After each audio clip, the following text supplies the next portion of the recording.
de la région de Mopti, qui sera présenté par M. Omar Maïga, le directeur régional de l'agriculture, ici présent au podium. Et le communicateur, c'est le modérateur, pardon. C'était M. Bakary Kanté, le représentant du Premier ministre, conseiller technique en charge du développement agricole. Donc voilà, et pour nous permettre de commencer les travaux de ce forum, il y a des préalables en fait. Ça revient à inscrire les uns et les autres sur la liste des participants. Et la méthode d'organisation qu'on suggère, c'est d'organiser les gens en des groupes de travail. La communication sera faite en projection, le diapo est en train de venir. Il y a un document de support à la réflexion qui serait distribué. Et puis les groupes de travaux seront constitués avec le nombre de participants, soit 2, soit 3 groupes, soit 4 groupes. On conviendra de ce qui serait bien de faire. Ainsi, pour chaque groupe constitué, il y aura un président de groupe avec un vice. Aussi un rapporteur de groupe ou bien une rapporteuse de groupe avec un vice-rapporteur. Donc c'est la méthode de travail que nous suggérons. Pour nous permettre d'aller dans ce sens, on va faire véhiculer une liste des participants. Les uns et les autres vont s'inscrire, le nom, le prénom et puis la structure avec l'adresse aussi. Ainsi, on va répartir les groupes. Alors chaque groupe constitué va travailler pendant les jours du forum sur l'ensemble des thématiques qui seront développées en réalité. Donc après les séances de travail, si le temps nous le permettra, Inch'Allah.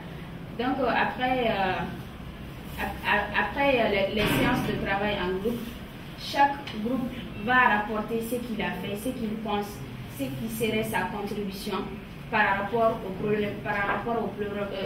thème proposé, par rapport aux problématiques posées. Ainsi, nous serons en plénière et en adoption de rapport de groupe pour chaque groupe en fait. Donc c'est le programme. Au fait, Madame l'avait souligné, c'est pertinent, c'est important. Et c'est dans ce sens qu'en introduction, je me suis excusée et puis je tiens à le souligner. Le programme est en train d'être multiplié, on va distribuer le programme. Il y a lieu d'abord d'adopter le programme et puis de commencer les travaux sur cette base-là. Donc pour nous permettre d'aller dans ce sens, on va s'inscrire, on va tous nous inscrire d'abord sur la liste des participants, on va constituer les groupes. On le fera, il n'y a pas de problème.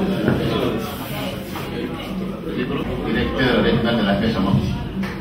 S'entend de la directrice de la promotion de la femme et l'enfant et la famille. Vous avez été nommé directeur régional de Mopti. Vous avez joué pour calendrier, l'échéance régionale de l'agriculture Mopti. C'est Alman Ibrahim Kenassi, représentant le préfet du secteur.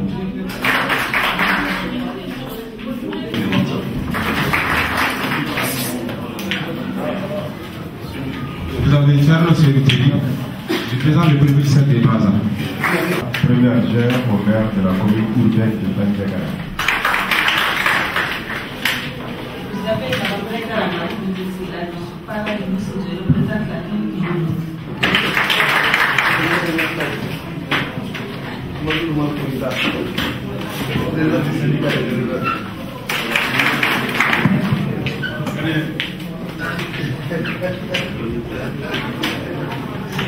Moi, c'est ce qui sont marqués. Je représente le directeur régional de la recherche agronomique de Mopti, hier Mopti. Amadi Traoré, la direction régionale des services vétérinaires. Donc, le conseil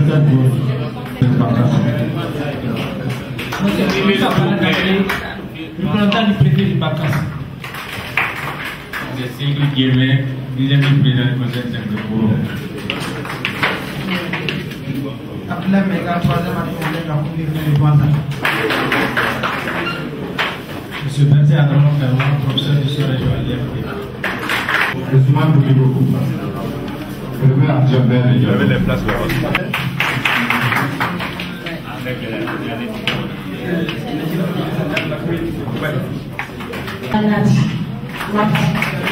Cécile Touré, qui a apporté une formation de monde.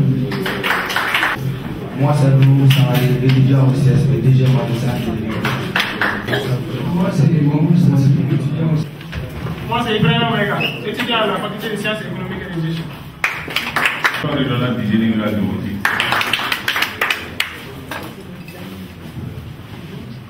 C'est Apollo Marie étudiant en blanche. Moi, c'est Max Berté, étudiant à la FHP. Moi, c'est Mbayon Diata, étudiant en EMI. Moi, c'est Amin Mobaya, étudiant en F5. Je nomme Mohamed Sanari, étudiant à la FHP au CSB. Moi, c'est Miguel pour étudiant à la FHP. Étudiant à la FHP. Moi, c'est Fadi Kamara, étudiant à la FHP.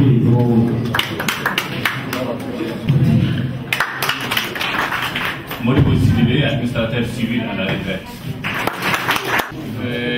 La liste de présence est en train de se poursuivre. Khalil Diallo, entrepreneur dans l'agroalimentaire. Je projette j'envisage. Elle se poursuit. Les organisateurs, rapidement.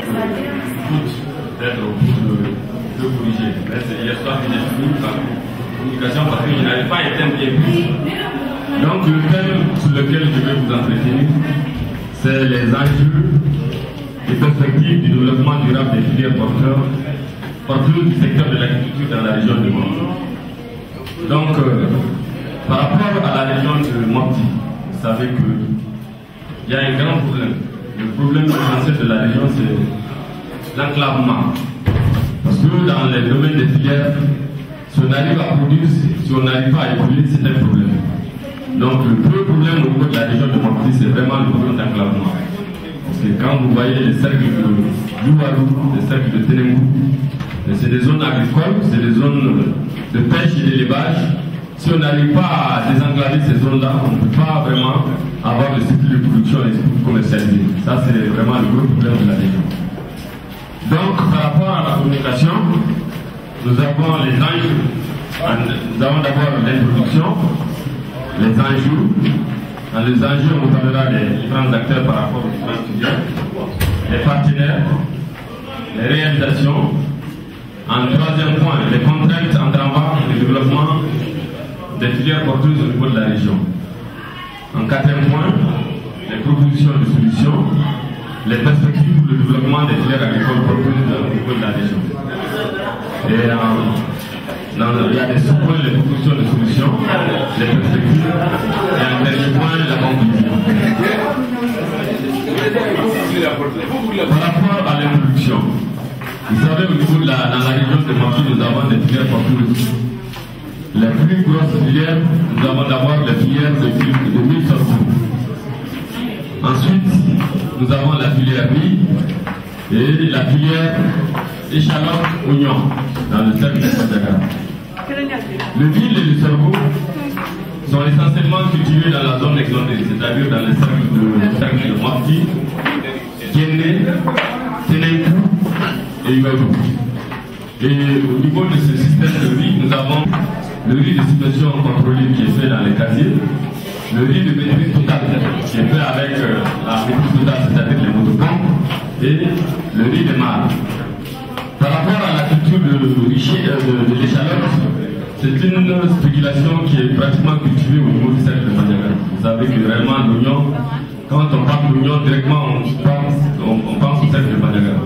Et nous avons, c'est cette filière qui est très avancée parce que là, au moins, ils sont très bien organisés et il y a assez de projets qui s'intéressent à cette filière. À côté de cette filière porteuse, il faut signaler l'existence de la filière émergente, notamment le sésame, le fonio et le niébé, surtout dans les cercles de Koro et dans les cercles de Bankas. Les enjeux, d'abord les acteurs.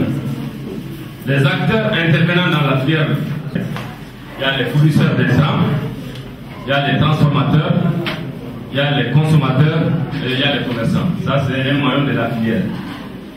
Au niveau de ces filières, la structuration des acteurs est la suivante.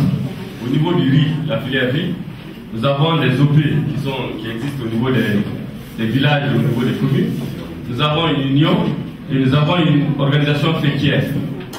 Par rapport à l'échalote, la filière échalote, il y a la mise en place de l'interprofession des échalotes qui est en cours par le décret 08 793 BRM du 31 décembre 2008 fixant les modalités de création et d'enregistrement des organisations interprofessionnelles agricoles.